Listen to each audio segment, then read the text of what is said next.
What's going on, everybody? Welcome to the Anthony Sain Show. This is, of course, your host, Anthony Sain. Here with my guy, man, Perry Sharkey in the building. We about to wrap up this week. Yes, sir. This week in Memphis sports, this week in Memphis media, man. Paris, what's going on with my brother? You good, man? Yeah, everything good, man. You're going to typical work days. Yeah, man. I feel you, bro. I got a little stuff going on in my job as well, man. I gotta get that Grizz hoodie off you, man. That black and white joint hitting different, bro. Oh yeah. I got the giant. I forgot 2 years ago something. It was one of them item of the games that they had. That's my favorite. If we were to rebrand, I don't care about there are some people who say they want to do the Vancouver color scheme and make that that's the Vancouver thing. Let them have it. But I do like that bear. That Vancouver bear is, I would love for that to be our main logo. You know what I mean? And put and blue that joint out. Because I'm Miss Memphis, man. I'm the blue, the blue colors. I like those better. But that Vancouver style, and then that 2021-22 city jersey is what I say the base uniform. And I've had conversations with the people who make those type of decisions, sat down face to face and told them, bro, like if you ask the people that 21-22 city uniform should be the base jersey. That should be what all of my jerseys are built off of, because it's got that hybrid style of Vancouver. Can they not make those jerseys permanent, or I don't know. I don't know the rules on that. I know that with the Vancouver thing, they can't make the Vancouver jersey, but make it. They can't do that. But man, it's crazy. We got to talk about that because the Grizzlies did release those Memphis Sounds jerseys. Uniforms came out today. I ironically had the red Nike shirt on. No pun intended on that. But they did drop that uniform today with Gigi Jackson playing drums in that joint in the promo video. I like it, man. I like the layout, the design, what they're doing. It looks real. It looks. What am I trying to say? When they did it last time, it had a soulful look to it, like the 70s soul thing when they first did those soul uniforms. But all the designs, the branding, the website stuff, all that, it's got almost like a blaxploitation vibe to it. Like it looks like Fight Night, the Kevin Hart series. Oh yeah, Kevin Hart and Don Cheadle. Yeah, I like it, man. I like what they're doing for sure. Yeah. But yeah, I like the uniforms a lot. That G just made like a music note. Yeah, they killed it. They killed it. Yeah. And I immediately went to Nike once they dropped, and they've got all the gear. They got the Ja, the Bane, the Jaren jersey, the shirts. They got the warm up jackets. They got a baby blue warm up jacket with the red and gold G on that joint. It's nasty. I'm about to go and get a Jaren one then. Yeah. The gear is nasty, bro, for sure. I know I got to get Gabe geared up. That'll probably be his Christmas gift. I got to stop talking about what I'm gonna do for Gabe on the show, because Gabe be watching the hell out of the show sometimes. But yeah, man, I like it. I like that. But yeah, I'm glad the Grizzlies gave me something after the bullshit game I had to watch Wednesday night. Perry Sharkey, as you know, I'm not the stay up late to watch a game guy. But I've got the Bally's app this year, man. So I got a little bit more reason to sit up and watch games, right? So I'm watching the game. We're getting our ass kicked, and I'm joking with y'all. I got you, Kenny, Greer, all y'all in the group chat, clowning me because I told you I backed out of a parlay bet, right? Yeah. I said I ain't got a good feeling, man. I got a feeling I'm about to lose this money. And then I started feeling stupid because I'm like, crap, because Jaren came out looking ass against the Lakers, right? Yeah. I was like, man, if the Lakers beat our ass, they're gonna sit some dudes, and I won't hit my other parlays. Then Devin Booker hitting 20 points as part of my parlay. Yeah. He was bullshitting. And I said, man, no, give me my money. I bet 10, and the bet was $21 to pay out. And I said, no, I'm going to wait. And then when I waited some more, it went down to 18. I said, no, give me my money, bro. Give me my money. $8, that's a whole $5 meal at McDonald's plus some cookies, bro. No, give me my $8, bro. So, I went to bed. They were like, oh, you should have stayed in. You should have stayed in. But I looked at my app just now, man, just to laugh at myself, right? And I look up and I see Devin Booker only scored 18 last night. I said, I knew I had a feeling, man. I should have got my money. So I got my money last night. Yeah, but damn, I didn't know about the Devin Booker thing when you said it, you just said Jaren. So I was like, hold on, I put that too early. Jaren came out looking sorry. I was like, oh, Jaren, I didn't got scared of AD again. You know what I mean? So, but yeah, Jaren ended up I hit everything except for Devin Booker, but I pulled out. I got my money. My $10 turned into $18, bro. There's two pieces of Pizza Hut for $7 pieces for sure. But yeah, man. But you're a bachelor when everything is what food costs, what fast food or some crap like that costs. But yeah, everything went up too. It's crazy. The Grizzlies. I keep trying to distract myself from this game, man. The Grizzlies lost a game against the Los Angeles Lakers. The game they were up 9, about 2.5 minutes left. Third quarter. Dalton Connect, who looks like somebody. I cannot think of who he looks like, but he started going off. A guy who you knew coming in as a rookie was going to be a shooter, if nothing else. Yeah. I haven't paying much attention to teams outside of the Grizzlies. I've been kind of had tunnel vision. Rookie reports come out. I'm like, what is Dalton Connect doing? Because I thought 10. He like lower. He like number 9 or something. 8. He on the be a dude that's averaging about 10 points a game, and he's not. Like, how is he not averaging more points per game? I don't know, but yeah, I have watched Lakers enough to really know. I know because last week he started against the Grizzlies, but I know AD. It was Rui Hachimura was out, and he started in his place. Then this game he came out the bench because Rui is back, of course. Yeah, Rui was back last night. He bust our ass. I would say this.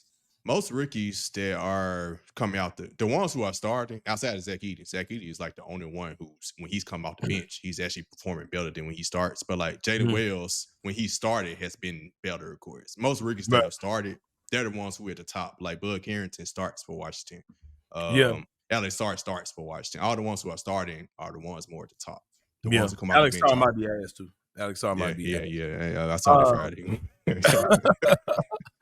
Yeah, but tough loss, man. Jaylen Wells had a tough game. Jay Huff started instead of Zach Edey. And I put this on Twitter as well. If you're trying to start Brandon Clark, who you have a history of playing with Jaren Jackson Jr., knowing you have good advanced numbers with those guys, and that, Brandon Clark, even though he's been struggling in the offense, is still a good defensive player, a guy who can step out, can switch, he's switchable, all those type of things. He can guard, some wings, all that type of stuff. Mm-hmm. If that's what you're doing, an opportunity to give Edey the opportunity to kind of get his footing or get a better feel for the game or see the game, let the game slow down a little bit or give him a better matchup against guys off the bench, cool. But I'm not a fan of doing that so Jay Huff can start. And here's the thing too, like I put my 11, shout out to Jacob Gilliard for the whole 11-man rotation conversation. I put out my 11 and I did not have Jay Huff in my 11. And it's not that I don't think Jay Huff's a good player, but at the end of the day, bro, he's still a dude who there are reasons why teams didn't commit to him. You know what I mean? Right. And I think he's good. I think he's having a good breakout season for us, and he's doing some things that, we haven't had in a especially in a backup big role. I think he's fine. I think he's good.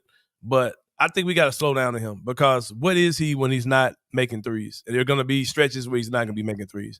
I don't think he's a 50% three-point shooter. I think he's probably somewhere in, 34, 33, 35 maybe percent three-point shooter. True. So I get it. If he comes out on a heater, it works. But I'm not in favor of not starting Zach Edey to start Jay Huff. I'm just not in favor of that at all. But yeah, tough loss. And Edey had a really good game. Really good game. Like the strategy of like him and Jaren being on the court, like giving Anthony Davis hell. It worked. AD was struggling. Yeah, and it's like, and shout out to my boy Rusty Whitten, man, who did his 2 cents joint today, and he was talking about, Taylor Jenkins. And I agree with him. Taylor Jenkins is one of those guys who I don't think he's a bad coach.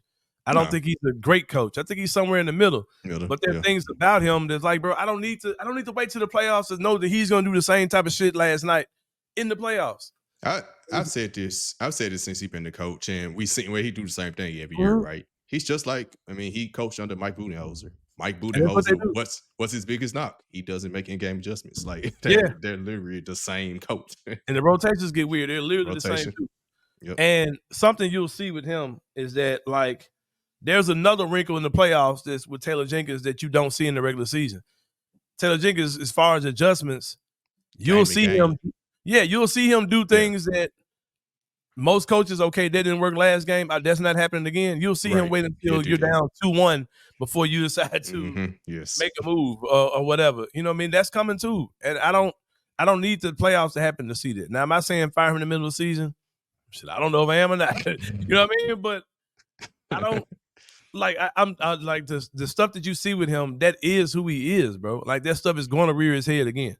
And I just said, like Christian Ingram said, I hope that our guys are just good enough that they can just be better than him. Yeah. And I hope we get guys that are just good enough to overcome his deficiencies because that's what happens a lot. You know what I mean? You got it. You got to hit the perfect storm. So for Mike Budenholzer, it's one championship.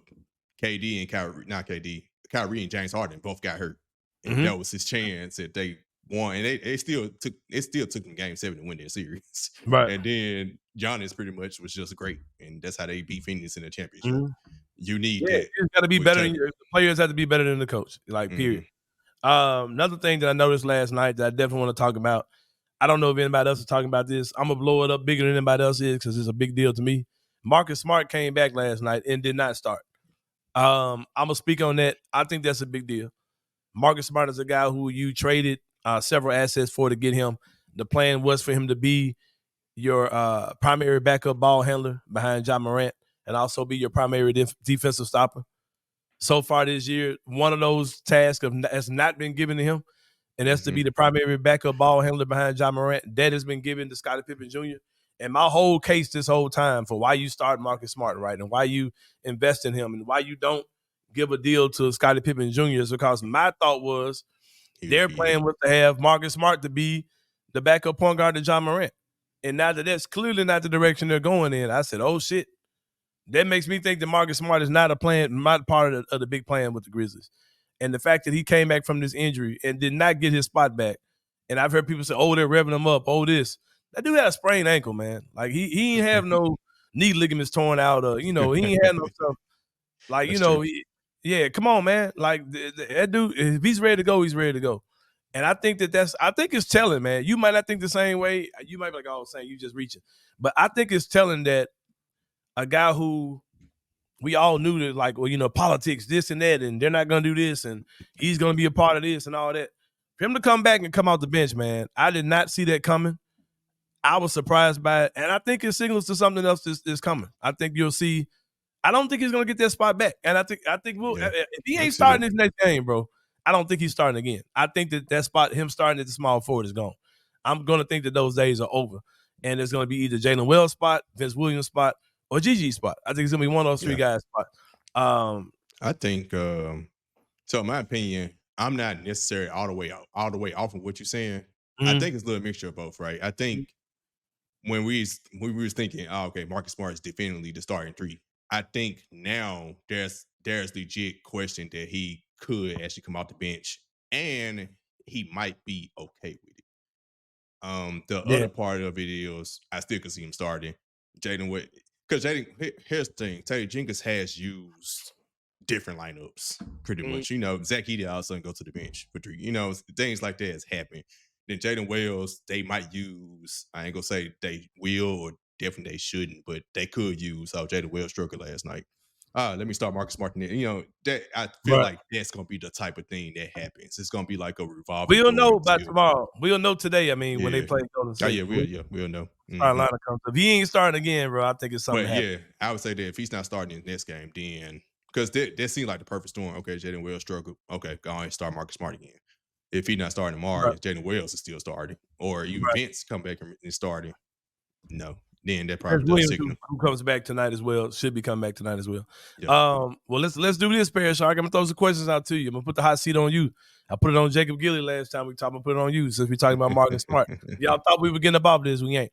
So we believe that the Memphis Grizzlies are a transparent organization when it comes down to their plans with their players. We've never had a player who left here and said, oh, I found out when y'all found out, or I didn't know they wanted to move me. We had guys like Jay Crowder say, hey, I've had conversations with them, and they basically told me I'm not going to be here. Like, they're pretty transparent about what they want to do. Do you believe, because I think this has happened. I don't have any intel. This is just me guessing. Do you believe that there has been any conversation with the Grizzlies saying, hey, bro, we plan on getting you somewhere else at some point this season? Do you think that conversation has happened between Marcus Smart and the Grizzlies? I'm gonna say yes, but probably I'm thinking not necessarily this season, like set, but eventually maybe even next offseason. Or it could be this season, but I'm thinking they have had a conversation because when smoke comes out during the offseason, and smoke came out during the offseason, that don't come out of nowhere. So that's why I say yes to it. But I would I'm thinking more just in general, probably if not this season, maybe even next offseason, but not just limited to definitely it'll be this season. All right, so chances that Marcus Smart still Grizzlies after trade deadline. At the trade deadline. When I say that, give me that percentage and then tell me, is that because of lack of trying or just because they didn't try to trade him? That's a really good one. The percentage they trade him, I'm gonna just go and say 50-50. And I'm gonna say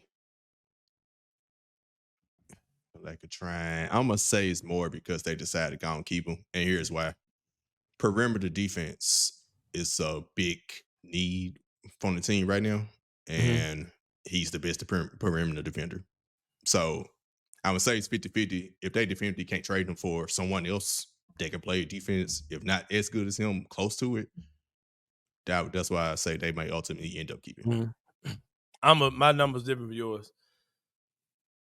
95% chance, I think, Marcus Smart is gone. And I think if he's here, it ain't because of a lack. It's not because of lack of trying. It's just, I think if their thing was, if they're telling us, oh, we think Marcus Smart is a big plan of what we do, there's no way Scottie Pippen Jr. would be having the role he has now. It would have been Marcus Smart at backup point guard. And the fact that that half of what you brought him in here for was when they brought Marcus Smart in, they knew they were moving off of Tyus Jones. They knew they were moving off of Dylan Brooks. They found one guy that could be both of them. Go read Mike Cole's article. Yeah. They got one guy they felt like could be their defensive stopper, their leader, and their backup point guard.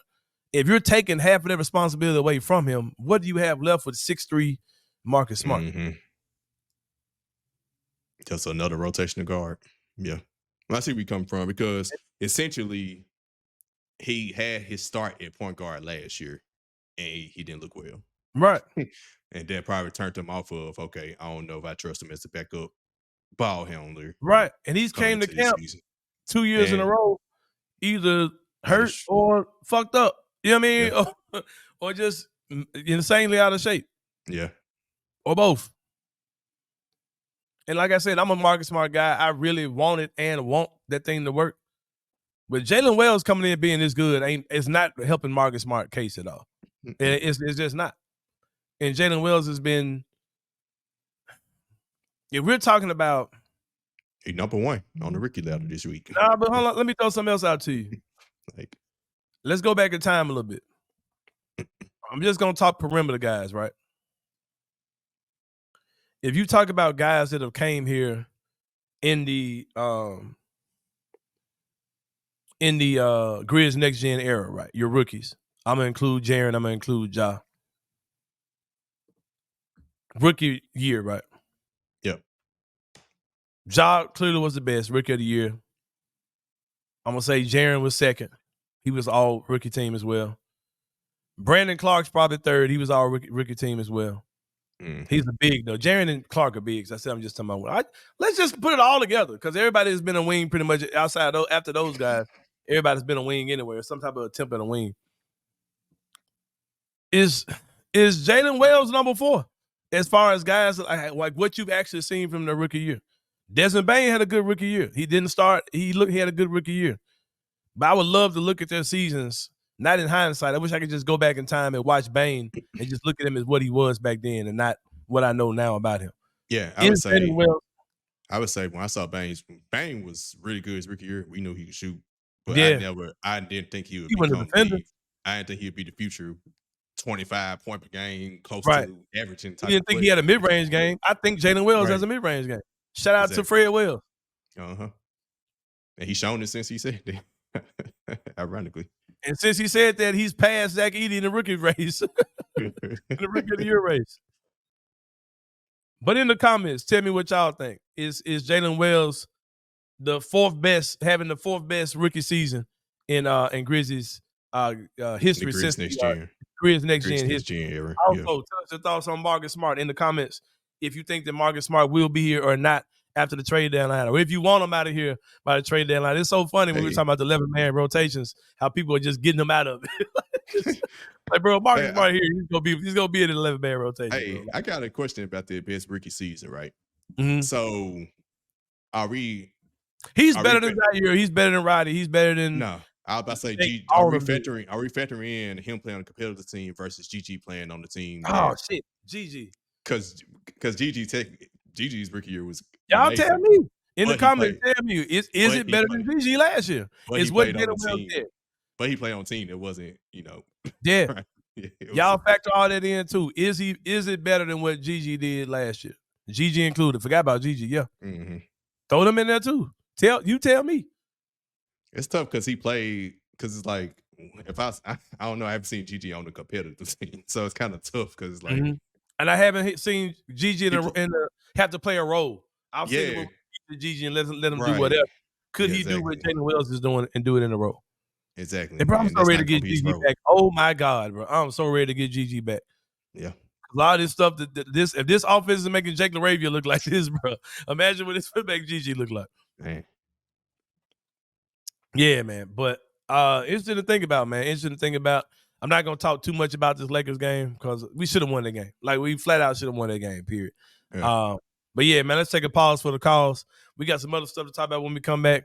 I had it written down. We went over it before the show started. I can't remember what we said we're going to talk about when we come back. We'll figure out why the commercials are playing. No, we'll talk about whatever that is and more on the Edge of the Sain show. We'll see you guys in a minute.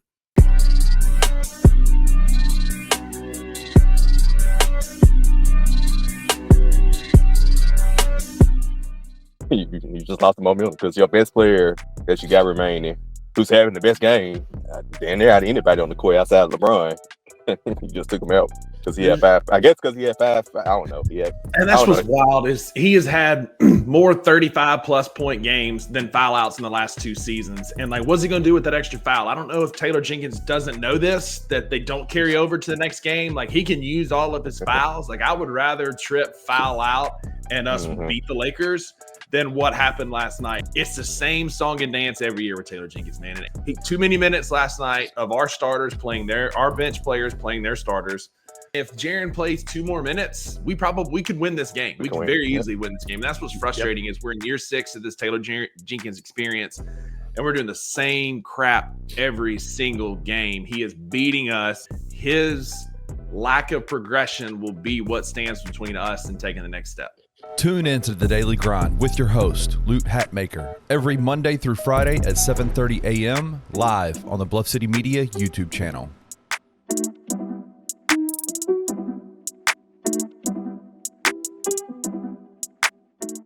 So shout out to Scottie Pippen Jr. Thoughts on Scottie? He has impressed me a ton. I was a little worried coming out of the preseason.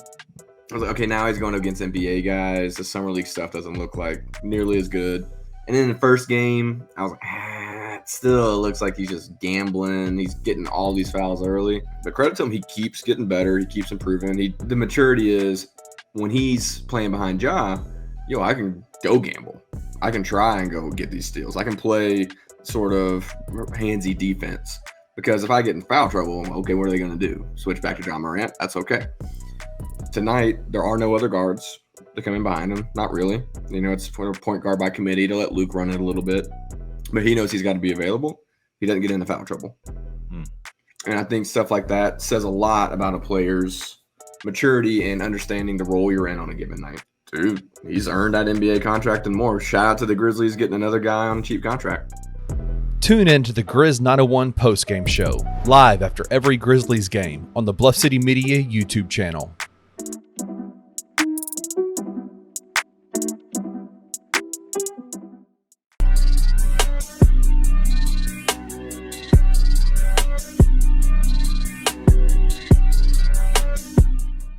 All right, y'all. Welcome back to the Edge of the Sain show. About to wrap this thing up with my guy Perry Sharkey, man, on a cool little Friday, man. A lot of stuff we talked about with the Grizzlies.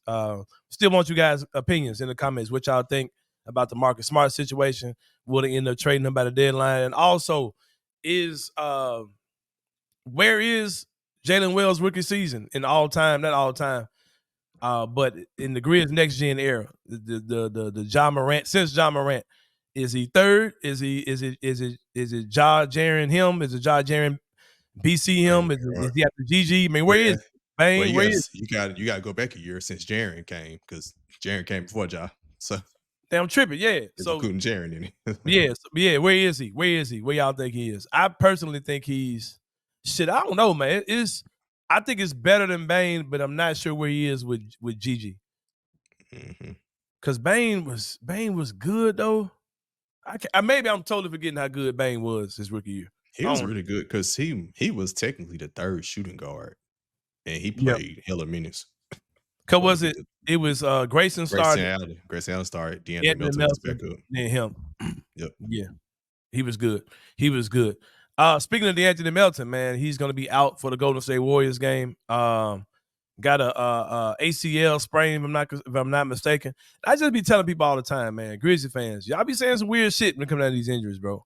Like, we have to be optimistic. We have to be thankful for where we are as far as injuries are concerned, because dudes are taking like real injuries out here, man. Like, not like the little bullshit we dealing with. This guy's dealing with some real injuries that were having him out for a long time. Like, and we yeah, go ahead. Like, thinking about Ja's injury, he had the hip.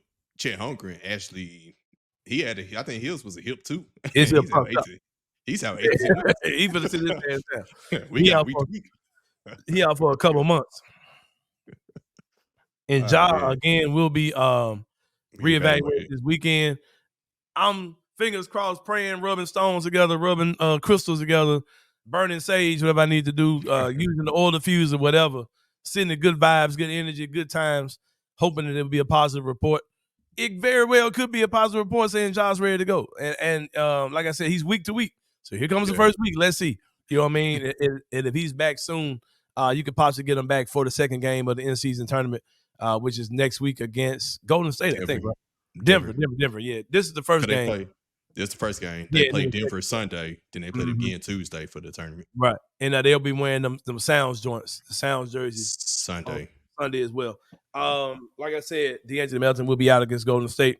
I'm not buying Golden State, bro. Like I'm glad that they're looking, however, but I'm not buying that team's legit. I don't think that's a real thing. I'm sorry. Could be. I haven't watched not a second of them play. I could absolutely be wrong. I'm just not buying it. I'm just not buying it at all. Also, tonight, go ahead. I just looked at the offense. You know how the Grizzlies playing their fast-paced offense. The teams who are like playing fast pace, pushing the pace, they're the ones who winning right now. Yeah. Golden State, Cleveland, those type of teams are like doing well right now. Yeah. Also, Vince Williams is supposed to return tonight. We talked about that a little bit in the first segment. I'm super excited about that. Y'all really acting like Vince. Some of y'all, because I seen people in their 11-man rotation didn't even have Vince in it. Y'all forgot about Vince, man. It ain't not on purpose. They're like they said, Vince Williams, no, he ain't gonna be in it. But they just forgot about him. They just forgot that he's on the team. And I think I saw that man wearing pajamas on the bench, man. Yeah, he ready. He know he's nuts. Man probably had no drawers on, just pajamas. Just have totally naked underneath this shit. Bald is life for real. Right, bald is life. Yeah, totally naked. But yeah, Vince Williams, man, I can't wait to see him out there. I'm excited about it. Give me some Vince, man. Let us know in the comments what you think about Vince coming back tonight, man. Does he start tonight? Is he gonna come in? How many minutes you think he plays? They probably got that man bubble wrap. Man, you know what's gonna happen. He gonna get a big defensive play. The crowd gonna get into it. He gonna block Steph Curry shot or lock him up or something. Then he gonna take him out of the game. Like, you know what's happening, bro. His timer is gonna be up. The timer is gonna be up, and they're gonna check him out. You know that's happening, bro. You know that's happening. Also, man, just to wrap up the show. Really disappointing news. And now I'll say this: if I was in my 20s, I would not give a half of a damn about this story.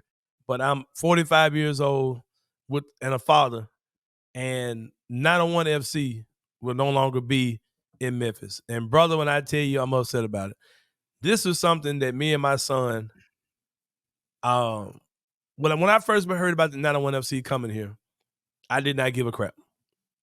Not a soccer fan, never pretended to be one, know nothing about it. I went out on a date with a young lady soon after the pandemic was over, and that's where we went to 901 FC. Like, okay, this is cool. I didn't know people actually really came to this like this, but this is what's up. This is cool.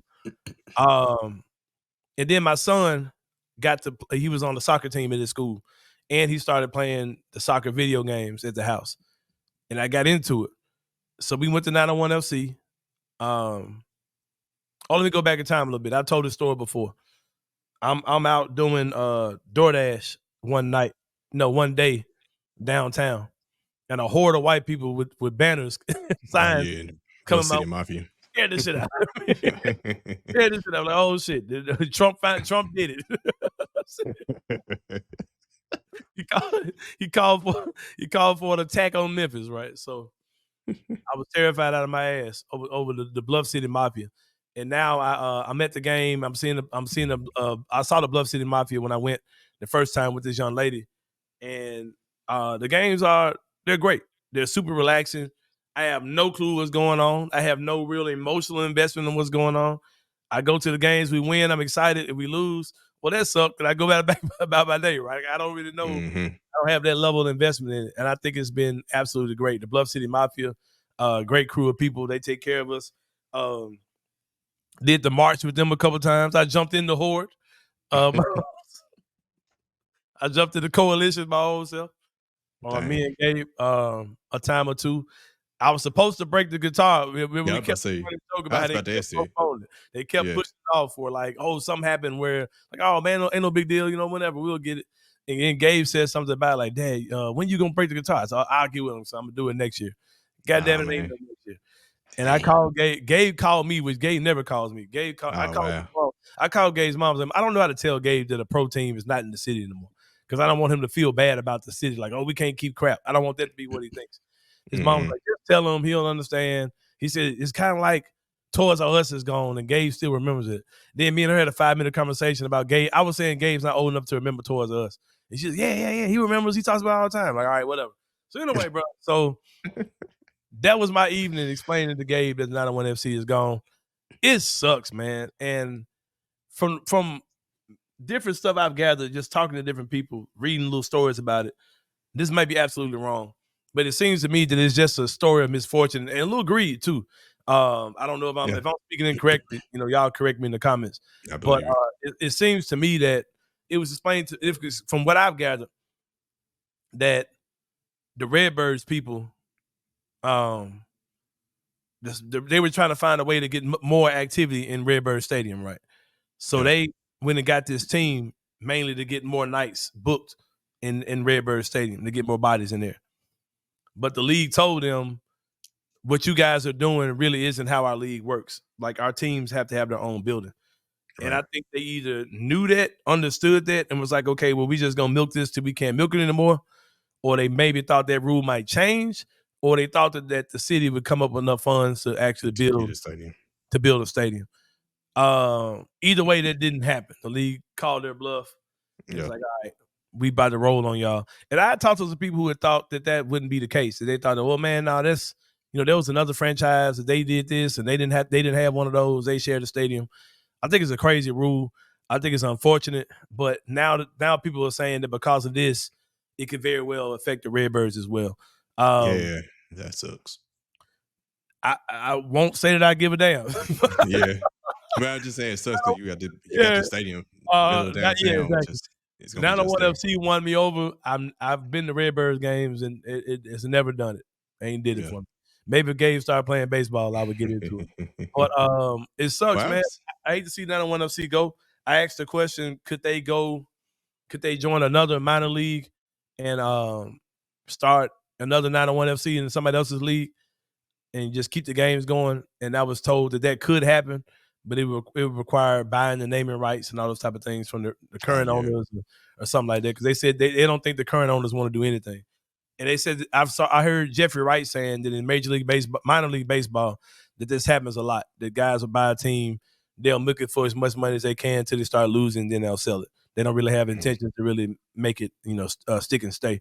Also, had somebody tell me that 901 FC is not minor league soccer. Oh, it's not. I was like, it ain't the MLS. It ain't the league. Right. I was like, what you mean it ain't minor league? I asked them this rebuttal question. I said, are they on FIFA? No. So they're minor league.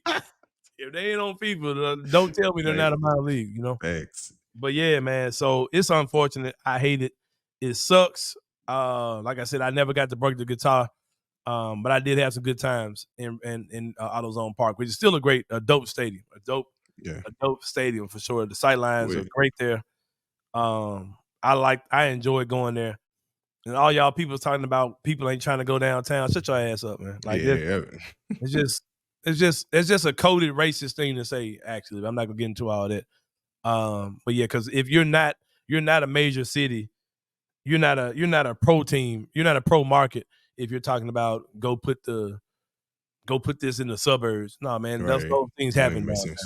Yeah, but it's downtown all and midtown. See, I thought, it was a lot of smoke around the whole stadium thing. And at one point, it was talking about the Mid-South Coliseum was supposed to be basically reconstructed into a soccer stadium, all of those different things. So I figured when those talks fell through, I figured we was going to eventually lose down to 1FC.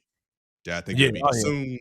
I think it'll be like, all right, this is last season. I thought we would have got a warning saying, all right, next year will be the last year. Yeah, I thought that too, but like I said, I had talked to people who was like, no, I wouldn't worry about that, and I've seen exceptions to that rule so far in the league or something like that maybe.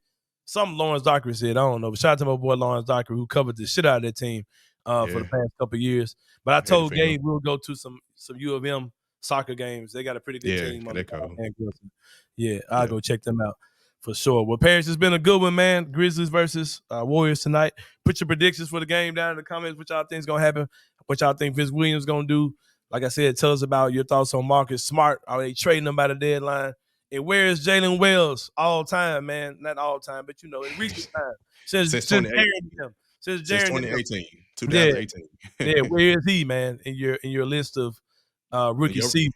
In your rookie ladder. Rookie ladder. It's rookie since 2018. There you go. It's like one of them ESPN stats where the best game a guys had on a Tuesday. Right. After the election and, all this old crazy stuff. How that goes. Yeah, man. But for Parrish Sharkey, this is Anthony Sain. Hope you guys have a great weekend, man. We'll see you guys next week, and we out. Thank you for listening to the Anthony Sain Show. If you enjoyed this episode, leave a rating and a review wherever you download your podcasts. Also, like and subscribe to Bluff City Media's YouTube page. For comprehensive coverage of Memphis sports, head over to www.bluffcitymedia.co and find out how you can become an insider. We will see you back here next week.